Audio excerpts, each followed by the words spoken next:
تیسرا قاعدہ یہ ہے طالب علم کا کہ ایک طالب علم عالی ہمت اور بلند ارادے رکھتا ہو، عالی ہمت ہو اور اس کے ارادے بلند ہو۔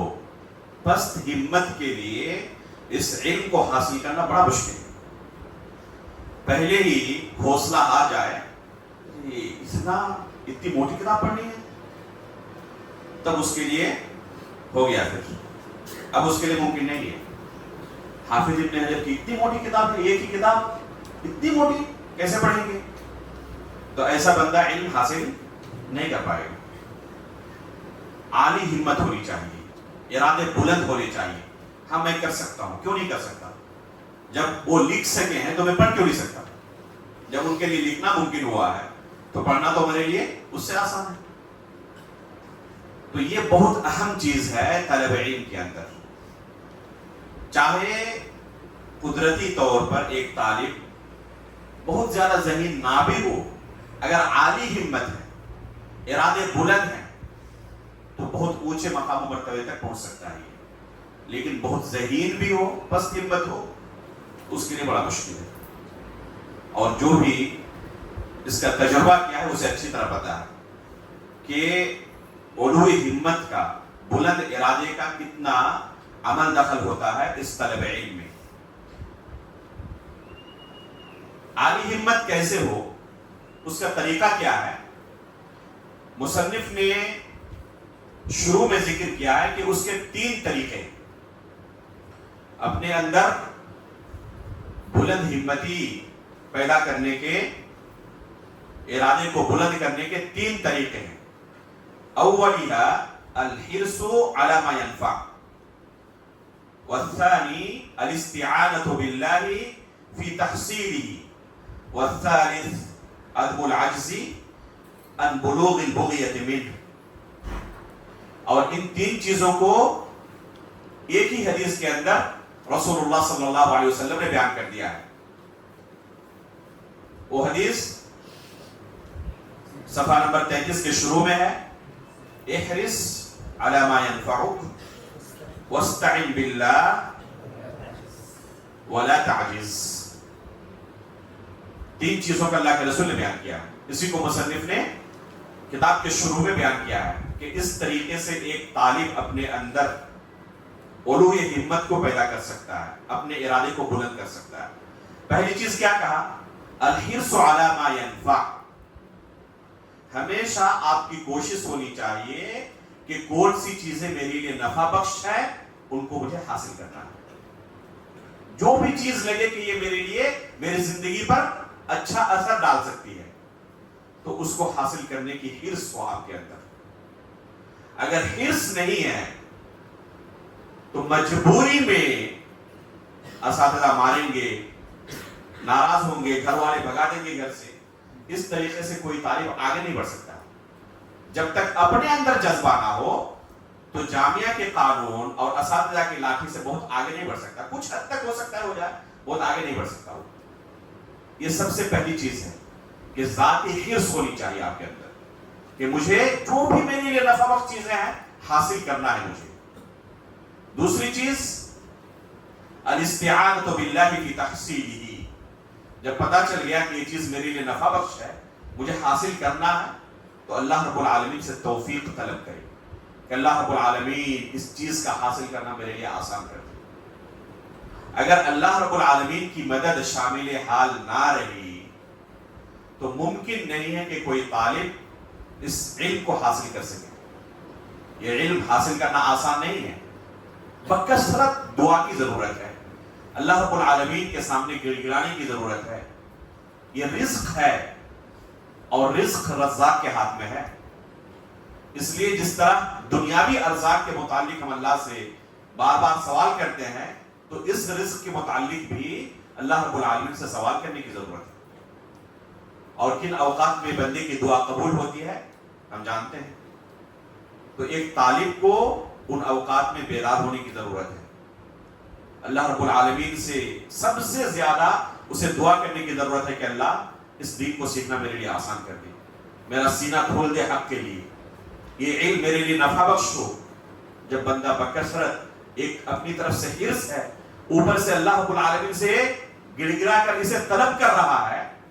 اور تیسری چیز عدم العجز عن بلوغ البغیۃ منہ، کبھی بھی پست ہمت ہو کر راستہ نہیں بدلتا. اگر یہ تین چیزیں جمع ہو جائیں کسی طالب کے اندر تو یہ علم کا راستہ اس کے لیے بہت آسان ہو جائے گا. اسی لیے اللہ کے رسول نے نصیحت کرتے ہوئے کیا کہا؟ احرص علی ما ینفعک، جو بھی چیزیں تمہاری زندگی میں نفع بخش ہے ان کے پیچھے لگ جاؤ، انہیں حاصل کرنے کی اپنی طرف سے تلاش و جستجو شروع کر دو. واستعن باللہ، اور اللہ رب العالمین سے مدد بھی طلب کرتے رہو. ولا تعجز، اور یہ چیز بہت مشکل ہے، کوشش کر لی ہو نہیں رہا اس لیے پیٹ پھیر کر بھاگ نہ جاؤ، اپنے اندر پست ہمتی کو جگہ نہ دو. اگر یہ تین چیزیں جو اللہ کے رسول کی وصیت ہے ہم اس پر عمل کر لیتے ہیں تو یقیناً یہ راستہ ہمارے لیے بہت آسان ہو جائے گا.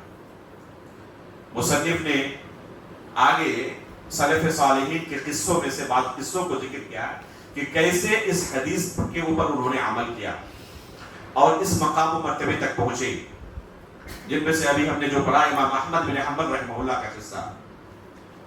کانا ربما اراد الخروج قبل الفجر الى حلق الشیوخ، یہ ان کے بچپنے کی حالت ہے، ابھی بلوغت کی عمر تک نہیں پہنچے تھے، بچے تھے. اس زمانے کا ان کا یہ معاملہ ہے کہ مشائخ کے دروس میں حاضر ہونے کے لیے فجر سے پہلے ہی گھر سے نکل جاتے، ابھی بلوغت کی عمر کو نہیں پہنچے ہیں. فتأخذ امه بثيابه وتقول رحمة به حتى يؤذن الناس او يصبحوا. بیٹے ابھی رات کافی اندھیری ہے، ان کی والدہ ان کے کپڑے کو پکڑ لیتی اور بیٹے سے درخواست کرتی کہ ابھی رات کافی ہے، اندھیرا باہر پھیلا ہوا ہے، ابھی جانے سے ہو سکتا ہے کوئی نقصان تمہیں نہ ہو جائے، اذان ہونے تک صبر کر لو، صبح ہو جائے پھر نکلنا. لیکن اس کے باوجود امام احمد کیا کرتے؟ تو ایسے ہی اس علم کے مقام تک نہیں پہنچے وہ، اس کے لیے انہوں نے محنت کی ہے، ان کے اندر یہ حرص موجود تھا، اس کو حاصل کرنے کی ایک للک تھی، طلب تھی، تب وہ اس مقام و مرتبے تک پہنچے ہیں. اس کے بعد دوسرا واقعہ ذکر کیا ہے خطیب بغدادی رحمہ اللہ کا. صحیح بخاری کے ساتھ ان کا جو قلبی لگاؤ تھا اسے بیان کیا ہے کہ انہوں نے اسماعیل حیری رحمہ اللہ جو کہ بہت بڑے محدث ہیں، فتح الباری پڑھیں آپ کو اندازہ ہوگا کہ صحیح بخاری کے جو متقن نسخے ہیں حافظ ابن حجر رحمہ اللہ فتح الباری کے اندر ان نسخوں کا بکثرت استعمال کرتے ہیں اور حوالہ دیتے ہیں. تو آپ کو اسماعیل الحیری رحمہ اللہ کے تعلق سے وہاں پر آپ کو علم ہوگا. میں نے ایک تفصیلی مضمون لکھا ہے اس پر، فری لانسر میں یہ مضمون موجود ہے جس کا عنوان ہے صحیح بخاری کے ساتھ خطیب بغدادی رحمہ اللہ کا قلبی لگاؤ. تو یہ مضمون آپ وہاں سے پڑھ سکتے ہیں، اس میں یہ قصہ بھی موجود ہے. کیا فرماتے ہیں کہ اسماعیل الحیری رحمہ اللہ پر انہوں نے پوری صحیح بخاری صرف 3 مجلسوں میں پڑھی. خطیب بغدادی رحمہ اللہ، تو یہ حرص ہونی چاہیے ہمارے اندر کہ ہم کر سکتے ہیں، چاہے کتنی ہی موٹی کتاب ہو، جتنا بھی وقت لگ جائے، پڑھنا ہے مکمل. اگر یہ حرص ہو تو وہ چیز کافی آسان ہو جاتی ہے. صرف 3 مجلسوں میں خطیب بغدادی رحمہ اللہ نے صرف 3 نشستوں میں پوری صحیح بخاری اسماعیل الحیری رحمہ اللہ پر پڑھی. اور وہ بھی قصہ ہے، اسماعیل الحیری رحمہ اللہ جب تقریباً ان کی عمر 62 سال کی ہو گئی، 60 سال سے زیادہ عمر تجاوز کر چکی ہے، تو ایک قافلے کے ساتھ نیشاپور سے حج کے لیے نکلے. جب بغداد پہنچے تو وہاں پر انہیں پتا چلا کہ آگے کا راستہ پرخطر ہے اور اس سال اعلان ہو چکا ہے کہ حج نہیں ہو سکتا، راستے پرامن نہیں ہے، کوئی جاتا ہے تو واپس نہیں آ پاتا، اس لیے اس سال حج کرنا ممکن نہیں ہے. تو بغداد سے انہوں نے اپنا پورا ارادہ بدل لیا اور پھر واپس ہونے لگے نیشاپور. جب یہ نیشاپور سے نکلے تھے تو اس ارادے سے نکلے تھے کہ اپنی باقی زندگی مکہ مکرمہ کے اندر گزارنی ہے، اس لیے جتنی کتابیں تھیں ان کتابوں کو بھی اپنے ساتھ لائے تھے. کئی کئی اونٹوں میں ان کی کتابیں لادنی پڑتی اور اس طرح وہ سفر کرتے ہیں. آج کے زمانے میں یہ نعمت اگر ان کے زمانے میں موجود ہوتی تو سوچیں کہ وہ کتنا کام کرتے ہیں. اللہ رب العالمین نے ہمیں یہ نعمت دی ہے تو اس کی قدر کرنی چاہیے ہمیں. خطیب بغدادی رحمہ اللہ کو جب معلوم ہوا کہ اسماعیل الحیری رحمہ اللہ جن کے پاس صحیح بخاری کا انتہائی متقن نسخہ موجود ہے وہ ہمارے شہر میں رکے ہوئے ہیں، تو انہوں نے اس موقع کو غنیمت جانا اور فوراً ان کے پاس پہنچے اور درخواست کی کہ ہم آپ سے صحیح بخاری پڑھنا چاہتے ہیں، مکمل صحیح بخاری کو آپ سے سننا چاہتے ہیں، آپ کے اوپر پیش کرنا چاہتے ہیں پڑھ کر. آپ کا جو قدیم متقن نسخہ ہے اس نسخے سے ہم ملانا چاہتے ہیں کہ کہیں ہمارے نسخے میں کوئی غلطی تو نہیں ہے. فرماتے ہیں کہ ہم نے صرف 3 مجلسوں میں، خطیب بغدادی اور ان کے ساتھ بعض ان کے رفقا تھے، بعض ساتھی تھے، صرف 3 مجلسوں میں مکمل صحیح بخاری ان پر پڑھی ہے. ان میں سے 2 نشستیں رات کو تھی، مغرب کے وقت بیٹھک شروع ہوتی اور مسلسل فجر تک جاری رہتی، صرف نماز کے لیے رکتے بس، مغرب سے لے کر فجر تک مسلسل. اگر کبھی کوئی استاد کسی طالب سے یا کسی کلاس والے سے آج مطالبہ کر دے کہ آج مغرب سے فجر تک ہم پڑھائیں گے، کتنے طلبہ حاضر ہوں گے؟ بعد میں پتہ چلے گا مدرسہ والی وہ استاد کو نکال دیے. نہ طلبہ کے پاس یہ شوق ہے، نہ اساتذہ کے پاس یہ ہمت ہے. حالانکہ ان کی عمر، استاد کی عمر 60 سال سے تجاوز کر چکی ہے، سفر کی حالت میں ہے، اس کے باوجود راضی ہو گئے اور مغرب کے بعد سے انہوں نے پڑھنا شروع کیا، مسلسل پڑھتے رہے فجر تک. کہہ رہے ہیں کہ ابھی دو ہی نشستیں ہماری ہوئی تھی کہ ان کا جو قافلہ تھا، اس لیے کہ وہ اکیلے تھے نہیں، پورے قافلے کے ساتھ تھے اور ایسا بھی ممکن نہیں تھا کہ سب چلے جائیں، اکیلے ہم چلے جائیں گے.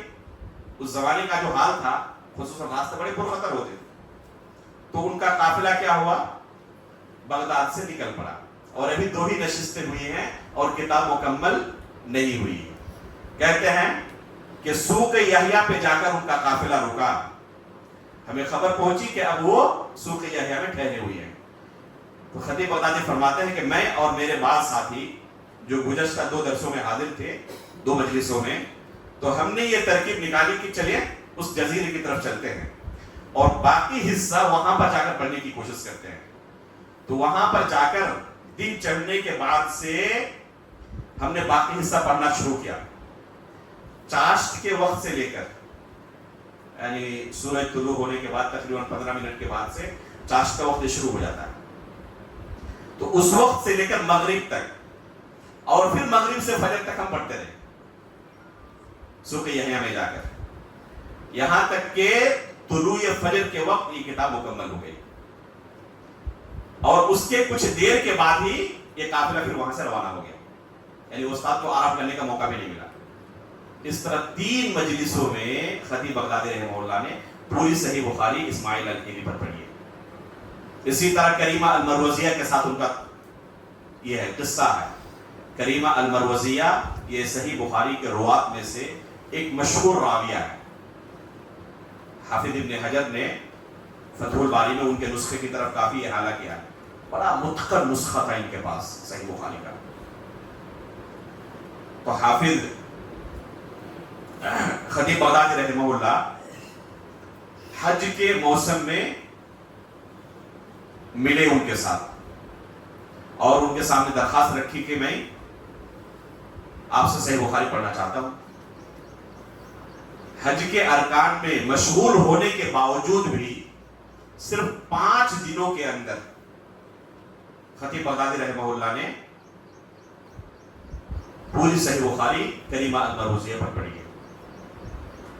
یہ کام کون کر سکتا ہے؟ جس کے پاس الحرص علی ما ينفع کی صفت موجود ہو. تو یہ چیز ایک طالب کو ہمیشہ آگے بڑھاتی ہے. تو یہ نبوی نسخہ ہے، احرص علی ما ينفعک واستعن باللہ ولا تعجز. اگر اس حدیث پر ہم عمل کر لیں اپنے طلب علم کے راستے میں تو انشاءاللہ کامیاب ہو سکتے ہیں.